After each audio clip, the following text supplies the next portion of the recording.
let's break down some of the most asked questions when it comes to fat loss and when it comes to muscle building, toning, your health, your fitness. So let's dive straight in there and go with the number one question.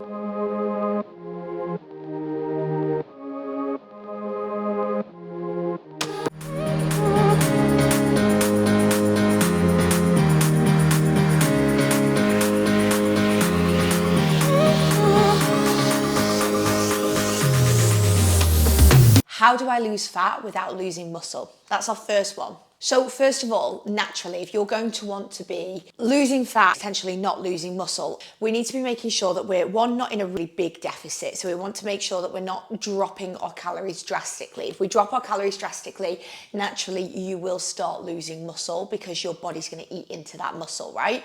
So what we need to be doing is making sure that our deficit isn't too strict, and we do need to be weight training. If you're trying to lose fat and you start rinsing cardio and you start only focusing in on the cardio side of things, one, that's not really in your favor for fat loss anyway. But two, you are also then not building muscle, not maintaining muscle, because you're not doing the thing that you need to build muscle, to maintain muscle, which is to actually be doing the resistance training. So the first thing I would say is you want to be doing 2 to 4 gym sessions with weights a week, and massively help protect that muscle mass, because you are still continuing to hit the muscles and create that stress that means that they are able to repair, grow, or just maintain that muscle mass in the long run. The next thing is, naturally, you want your protein to be nice and high. If you're in a deficit, you don't have protein, you aren't allowing your muscles to have the foods that it needs. You need to be making sure that you're having enough protein, because your body needs that protein to be able to sustain the muscle mass, to be able to give the muscle, the body, the building blocks it needs to repair and to keep that muscle mass there, or to potentially even grow. So we need to be having at least 1.6 to around 2.2 grams per kg of body weight. And you want to be distributing that across meals really evenly, 20 to 30 grams across meals, and then a couple more snacks where you've got 20 to 30 grams in there as well. So you've got equal hits throughout the day, and that way our body can really utilize that protein that we're bringing in. As I said before, the next thing is having a moderate deficit rather than a really intense deficit. When you see people go into mad cuts where they're dropping their calories significantly, they are going to be losing muscle, and that is really silly to do when it takes a really long time to build muscle as it is. So what you want to be doing is sort of a very moderate deficit, around 20% below maintenance as an absolute max. So that might look something like 300 calories or so. You could go right up to 500 calories as a deficit. That is about 3,500 across the week, which is 1 to 2 pounds of body weight. However, if you do want to maintain that muscle mass, it might be nicer to go a little bit slower. Then you maintain that muscle mass, but you're also seeing the weight loss coming off, and you're sustaining that muscle mass, which then in the long run keeps your metabolism higher and means that you end up actually in a position where you're more likely to maintain any fat loss that you have. And finally, you want to make sure that you are really looking at sleep quality, and you are really looking at stress as well. That's going to be really important. But I think the biggest thing is, when you're in a fat loss phase and you are in a deficit, we need to be making sure that we are really focusing in and not putting yourself in too much of a significant deficit. You are fueling your body with the right foods, and you're making sure you're hitting your protein target, which again, like I say, is about 1.6 to 2.2 grams per kg of body weight. And you're also spreading that out nice and evenly, and you keep your weight training in the mix so that you're not skipping out on that, and your body is actually doing the training that it needs to sustain that muscle mass. Number 2 is, what should I be intaking? What calories should I be on to actually be losing weight? And this is obviously dependent on everyone. I see people pluck out numbers all the time. I had a conversation with a girl the other day, and she was like, I'm trying to eat 1,450 calories. And I said, why? Like 5'9", and I think she was like 80 kg body weight, 1,450, plucked it out of thin air. We need to actually be calculating your calories for you specifically, and then you figure out what deficit you would be in. So typically you want to do something called a BMR calculator, and you would go online, you would put in your stats, you would put in your age, your height, and your weight, and your gender, and then you would look at your activity levels. That gives you an idea of your maintenance calories. From your maintenance calories, you would then put yourself in a deficit by taking a couple of 100 calories away. You would roughly, absolute max, like I just said, be wanting to put yourself in about a 20% deficit. So someone who's meant to normally be having 2,000 calories a day might be in a 400 calorie deficit, which might mean they actually want to be taking about 1,600 across the day. So it is really dependent on you. The way that I would map it out is I would get that BMR calculator up and I would go and I would figure out what your maintenance calories are and then put yourself in a deficit from there. But do be aware that your deficit will be dependent on different lifestyle factors, what your training is, and if that's changing throughout you losing weight, we are going to have to be tweaking and changing your calories as well and your macros and things like that too. So just because those are your calories from the start doesn't mean they stay the whole way through. The next one is, what should my macro split be when I'm trying to lose body fat? It's a really interesting question and it can be, again, dependent on the person. Personally, I like to put my clients on a macro split of around 30% of protein, 40% of carbs and 30% of fats. So 30% protein, 30% fats, 40% carbs. Carbs are your energy source, so you don't want to be skipping out on those. You get the majority of your food, probably the foods you choose to want to have are usually carbohydrates, right? We like potatoes, we like pasta, we love rice, we like our veggies. Even when you think about going into a diet and you think about having loads of veggies, having loads of salads, they're all carb based. So you want to be making sure that you're keeping your carbs quite high in a diet, and that is going to give you energy to train. And if you've got energy to train, guess what? You're putting yourself in a bigger deficit, you're building more tone, you're giving your chance the ability to see that body recomposition because you actually have energy within training sessions rather than feeling fucking flat, right? And then fats, we also want to keep our hormones nice and happy. It's really important that you keep your fats in there as well because it helps slow down digestion.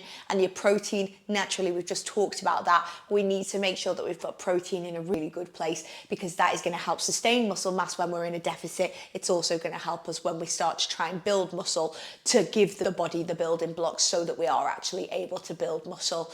It's also going to help keep us satiated and nice and full when we're in that deficit. So that's why we typically push protein goals slightly higher as people start to get bigger into their deficit, because realistically we want them to stay nice and full and we want to try and maintain muscle mass as much as possible. The next one that I get asked quite a lot is fasted cardio worth doing? Should I do my cardio in the morning fasted? Well, there are quite a lot of studies on this and it looks at whether there's a difference between fasted or fed cardio in the mornings. And when calories and protein are in proportion and when they're the same, there is actually no real difference. So it doesn't really matter if you do cardio fed or fasted in the mornings. And am I now, by saying this, saying that you need to do cardio in the mornings?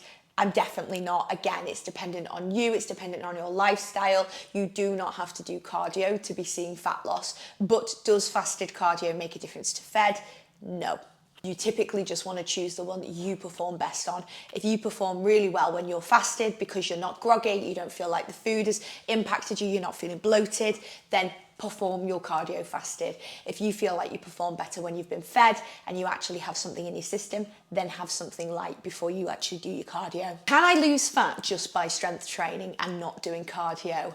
1,000,000% yes. Do I think you should never do cardio? No, I think that cardiovascular health is really important and I think you should do cardio to keep yourself healthy. However, do I think you need to do it for fat loss? Absolutely not. And too many people think that cardio is one of the main focuses when you're in a deficit and when you're trying to lose body fat, and it definitely isn't. If anything, weight training is more important when it comes to fat loss. Resistance training alone can reduce body fat, and in the meantime, it's also going to help build definition and build muscle, which helps sculpt and shape, which is what a lot of people want. They don't just want to go from one version of themselves to a smaller version of themselves that feels quite soft and doesn't have any tone. Typically, people want to go from a version of themselves that they don't really necessarily feel as comfortable in. They're dropping body fat and they're seeing that tone come through. So they're firming up, they're seeing sculpt, they're seeing shape that they wanted to come through. So resistance training is really important for that.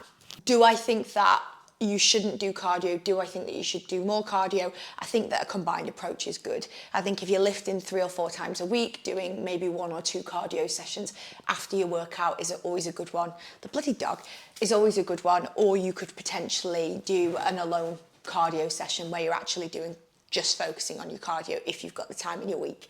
Again, it's very much dependent on you, your lifestyle factors. If you've got 2 kids, you barely have any time to get to the gym as it is, then it might be worth just doing a weight training session with a bit of a HIIT finisher so that you're in and out of the gym nice and quickly, but you're getting 2 birds with 1 stone. How do I diet without rebounding really quickly? So what that means is, how do I prevent myself from losing a load of weight and then potentially gaining it all back again as soon as I finish dieting? And that's where we see so many people yo-yo, right? We see so many people doing this yo-yoing cycle, and we see them lose weight, gain weight. Oh my God, it's relentless and it's bloody frustrating, right? So how do we prevent that from happening? Well, first of all, we don't go crazy with the deficit. So as I keep mentioning, we actually want to be really thought out with the deficit. Again, so that it is sustainable and you don't feel like you have to hit the fuck it button. The next thing is we want to make sure, and there's lots of research on this as well, where it talks about the people who tend to be overweight tend not to be reaching their protein goal, and they tend to not be eating anywhere near enough protein. For long-term maintenance, you want to be hitting your protein goal and you want to be making sure you're getting enough fiber in your diet. Protein is going to keep you fuller, and it's going to mean that you make better decisions with food and you're able to control cravings more. So for long-term maintenance, we want to get that in place, particularly when you're in your diet. Set those habits in place, keep them in place to help with that long-term maintenance. The next thing is, when you have done a dieting phase, do I think you should shoot straight back into maintenance? No. Do I think you should stay in the deficit long-term? Definitely not. I think something called a reverse diet is really beneficial, because what you're doing is learning the mindset of how to maintain, of how to start eating a little bit more, of how to introduce those foods that you've maybe got rid of back into your diet. So when we're in a diet, we go for the low calorie snacks, we go for the popcorn instead of the chocolate at the cinema. You take the proper corn bags, or we take the separate pack of chocolate bars, or maybe we stop cooking with olive oil and we start cooking with fry light. But actually these foods are really beneficial, they give us good fats, so we want to reintroduce them. So when you're doing a reverse diet, you're unlearning those dieting behaviors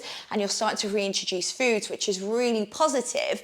Not only that, but it's not feeling like a jump in calories. You're not suddenly going from 1,400 calories to 1,800 calories or 1,900 calories. So it's not a shock to the system. You're slowly, gradually reintroducing food, and your mindset is keeping up with that as well. And not only that, but your body is responding in the way that it should, right? We're starting to reintroduce these foods. We suddenly start feeling a bit more energized. We put that energy back into our training. So we actually end up balancing out slightly more, because we're using that energy that we're now getting from the additional food into our training, and that puts us in a really nice place of maintenance. So a reverse diet is a really positive way of building those calories back up and unlearning the behaviors that you've probably built during that dieting phase, and actually getting you into a place of sustainability where you can keep that weight loss long term. Diet breaks are also a method that are talked about. So having diet breaks, if you're a very big goal and you're looking at losing quite a lot of weight, that can work quite nicely. And the other thing that I've read recently is that if you weigh regularly, so for me, for example, I step on the scales every day, not because I'm obsessed with my scale weight, just because it keeps me in check and it keeps me focused. So actually having regular check-ins with yourself is going to keep you focused on what you're actually still wanting to achieve, and not taking your foot off the gas before it's too late and then you acknowledge, shit, I've actually just gained 4 kg in the past month because I've totally spiraled. You're on top of your shit and you know when to pull back slightly. So I think that's a really good way of maintaining long term as well. And finally, how much weight should I be losing? What can I set as a realistic goal? So for example, if somebody wanted to lose 10 kg, how long would that take them? Now, typically I like to go off of 1% body weight per week of a person. Now, that is never going to happen in a straight line, right? There's going to be a loss, a gain, a loss, a gain. And that is going to be due to hormones, water retention, inflammation, training, soreness, salt in your meals, eating out, weekends where you fuck up. There's going to be things that go on. So it's never going to happen like this. But 1% body weight per week across time is going to be a good pace. It's going to be a sustainable pace, and it is a pace that you can go at where you're not losing muscle mass, you're not in a significant deficit, and you can have a bit of flexibility and freedom with that. So The reason that I like to do it that way is because somebody who's 120 kg is probably going to drop a lot more weight in the offset than somebody who's 60 kg. So saying to somebody who is 60 kg that they want to lose 1 to 2 kg a week, it ain't gonna happen. But somebody who potentially is 120 kg may well be able to lose that 1 to 2 kg in the first couple of weeks. So 1% body weight is a good measurement, and typically you'll know how much that is and how long it's going to take for your weight goal. So if you are a 100 kg person and you're going off of a 1% body weight per week, you're looking roughly potentially at 10 kg, 10 weeks. I would probably always give yourself a little bit of leeway and say 10 to 12 weeks, but it does feel realistic, and it isn't at a pace that is unsustainable. So those are the top questions that have been asked supposedly on Google. Hopefully they have helped. If you want more content like this, let me know and I will absolutely upload more longer form content. And if you have any questions, drop them in the comments section and I will look forward to seeing you in my next video. Don't forget to like, subscribe and all of that malarkey.